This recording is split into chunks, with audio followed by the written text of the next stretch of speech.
welcome Amidioma Onyacho tonight. President Buhari declines assent to amendment of 2010 Electoral Act seeking to change sequence of 2019 elections. 17 months after his suspension, former House Chairman on Appropriation Abdul Mumin Jibrin is recalled after tendering an apology to the House. Senate reverses earlier decision not to screen President's nominees for CBN deputy governors and board members. And US President Donald Trump sacks Secretary of State Rex Tillerson less than 24 hours after visiting Nigeria. On business news tonight, President Muhammadu Buhari launches Focus Labs on Economic Recovery Growth Plan, screens 240 projects to drive multi-billion-dollar investments into the country. On sports news, the Nigeria Basketball Federation releases its official team roster for the 2018 Commonwealth Games in Gold Coast, Australia next month. And from Abuja, Federal High Court sitting in Lagos adjourns hearing in alleged falsification of shipping document suit against Innocent Nigeria Limited till May 22nd.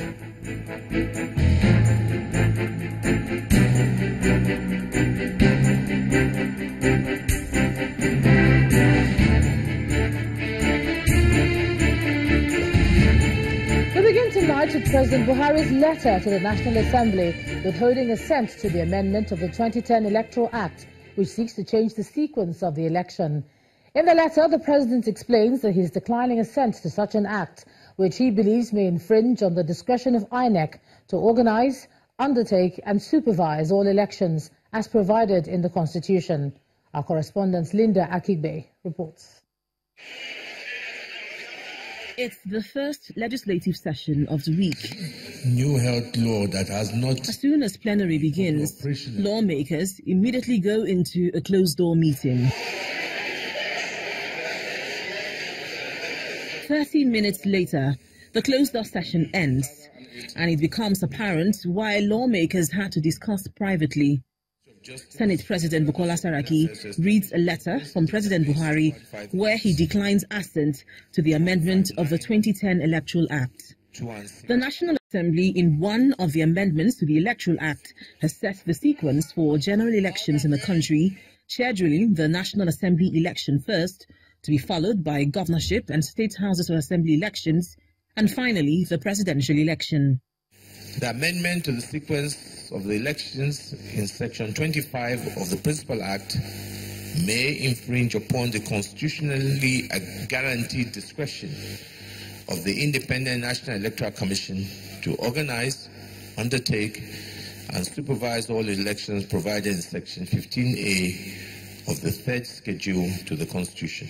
The sequence of the election is not the only amendment which President Buhari falls. The amendments to Section 152, subsection 3 to 5 of the Principal Act may raise constitutional issues over the competence of the National Assembly to legislate over local government elections.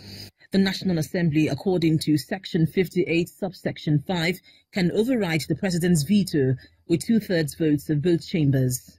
The National Assembly has overridden the President's veto only once since the return to democracy, and that was in 2010 over the establishment of the Niger Delta Development Commission, NEDC. But the amendment of the Electoral Act, which proposes to set the sequence of elections, is threatening to tear apart the fragile peace in the Senate. Lawmakers who voiced disapproval over the amendment are on the battle line with the Senate. Senator Ovie Omagege is facing the Ethics Committee after he alleged that the amendment is targeted at President Buhari.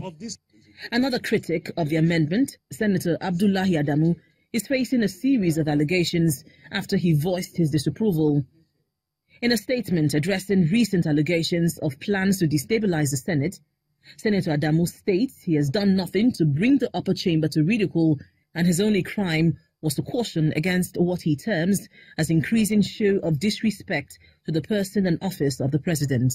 The next few days will reveal what the National Assembly intends to do following President Buhari's rejection of the amendment of the 2010 Electoral Act. Linda Akibe, Channels Television News. One of the lawmakers who opposed the Electoral Act amendment, Senator Abdullahi Adamu, may be facing a suspension move by his colleagues, going by a statement he issued today. The former Nasarawa state governor has condemned what he says is an act to gag or intimidate him because of his views. He says the allegations against him are untrue, especially the allegations of fraud, which led to his removal as chairman of the Northern Governors Forum.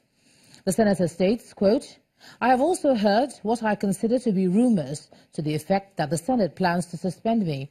I hope it's a mere rumour bandied about in the current climate of mutual recrimination. However, I would not be surprised if such an extreme form of punishment is being contemplated by the Senate leadership. In the history of mankind, dissent, as a matter of principle, has always been punished rather than rewarded." End of quote. The lawmaker insists he will be loyal to the Senate and his colleagues, but cautioned against the decision to suspend him. According to him, if indeed such a decision is on the cards, it would serve no purpose other than to demonstrate the exercise of power in a manner that results in abuse. We will have more on the controversy surrounding the amendment of the Electoral Act in the course of the bulletin. Now, the Senate is reversing its earlier decision not to confirm any nominee from the President whose office is not so expressly stated in the Constitution. At Tuesday's legislative proceedings, the Senate resolved to make concessions by screening for confirmation nominees for the position of CBN Deputy Governor and members of the Monetary Policy Committee. This decision follows an appeal by a federal lawmaker, Senator Rafiu Ibrahim, for the Senate to confirm the nominees for those positions. He explained that the MPC has been unable to meet because it does not have a required number of members to form a quorum. About 7 from the private sector, 5 inside the central bank. As at today, it's only 3 of them that are valid. Almost all other members, their tenure expired by December last year, and that culminates into the MPC meeting not being held in January. That was January 22nd and 24th. And the next meeting is 19th to 20th of March, which is Monday, Tuesday next. Each meeting of every 2 months is important for the economy. As it is today, it is already affecting the foreign direct investment to Nigeria.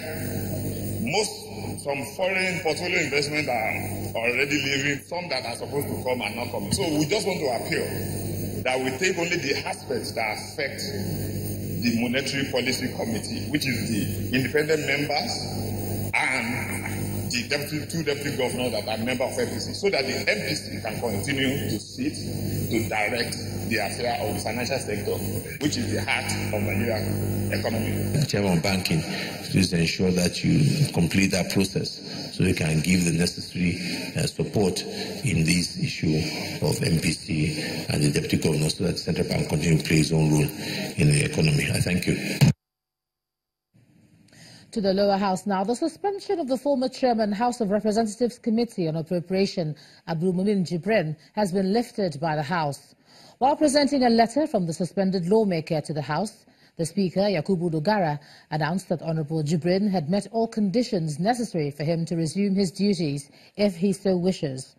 Honourable Jibrin, representing Bebeji Kiru Federal Constituency of Kano State, was suspended on September the 25th, 2016 for 180 legislative sitting days for allegedly breaching the practices and precedents of the House of Representatives. He has written, in his own words, in compliance with the House resolution of 25th September 2016, suspending me from plenaries for 180 legislative days and notice of my intention to resume legislative duties. So with this letter of apology, it appears that he has fulfilled all the requirements of the 180 days has lapsed, and the resolution equally said that he should tender a written apology, which he has done. So by this, he has fulfilled all the requirements of the resolution, and that he can, except another thing happen or decision is taken, it will appear that he has fulfilled with the conditions stipulated by the House, and he is free to resume legislative duties. as from now, if he so wishes. Now, we're already getting reactions to the president's decision to decline assent on the amendment of the Electoral Act. Let's take a look at the implications of this now. And joining me from Abuja is the convener of the Election Situation Room, Mr. Clem Wankwo. Thanks a lot for joining us on the News at 10. Thank you very much. Now, looking at this whole thing, the powers of INEC, to retain its discretion to organize and supervise elections is one of the core reasons the president gave for withholding assent. Do you agree with the powers of INEC being at the center of all this? Well, the Constitution is very clear and explicit on the powers of INEC to conduct elections, and further, it says that INEC shall not be under the control or direction of any person or authority. And I think the contentious issue here is who has powers to organize the sequence of elections. Certainly, the Constitution is very explicit on the question who has power to fix dates, and INEC has already fixed dates for February 16th and the subsequent election early in March in 2019. What the National Assembly has done is to say, look, yes, INEC has the powers to fix the dates, but we have the powers to fix the sequence in which elections will be conducted. And I think that's what the tussle is between the National Assembly and the President on this particular matter. Well, looking at their argument the way it is now, many of the amendments, for instance, those in respect of the local government elections, etc., have all been lumped together. And that's one of the arguments that's being raised that could cause issues. Do you think these are sufficient grounds, in your opinion, for the President to decline assent? I think the President has constitutional powers to decline assent, and we did see him decline assent with respect to the Peace Corps bill, which I thought was actually a good decision by the President to decline assent on the Peace Corps bill. But on the specific issue of the elections and the specific issue of the issues outlined by the President, I think what is very positive about the President's action is that he did indeed announce a decision, which is that he is withholding assent. The merit of it, I think, is debatable on both sides of the divide. And I think that the argument about ensuring that elections are conducted in such a way that you do not have a bandwagon effect is important. But quite frankly, I think that what is now in issue is how do we get the electoral framework for the elections to be in place. When you look at the amendments that have been made by the National Assembly, there are very positive sections and proposals in that bill. And I think that at this stage, everyone who is interested in free and fair elections in 2019 should put hands on deck. The President has made a decision, which I think it is within his powers to do, and it's actually quite good that he made that decision rather than leave the issue undecided. I think that between the Presidency and the National Assembly, there needs to be some consensus built. It's up to the National Assembly now to decide whether it can mobilize sufficient numbers of members to override the veto of the President. But were this not to be possible, then I think that the President and the National Assembly need to sit together and agree on a framework to achieve an electoral legal regime in place. Let me just ask you this. Speaking about that framework that you're talking about, it's interesting that you're looking at it that way. You've always spoken about the need for clear direction, at least as far as preparation scheduling is concerned. Now, does it concern you now that with the elections just months away, we're having this back and forth on sequence, and how will it affect, the elections in the end, looking at the bandwagon effect, as you were saying? Yes, we've always spoken and advocated for early passage and early placement of the legal framework for elections.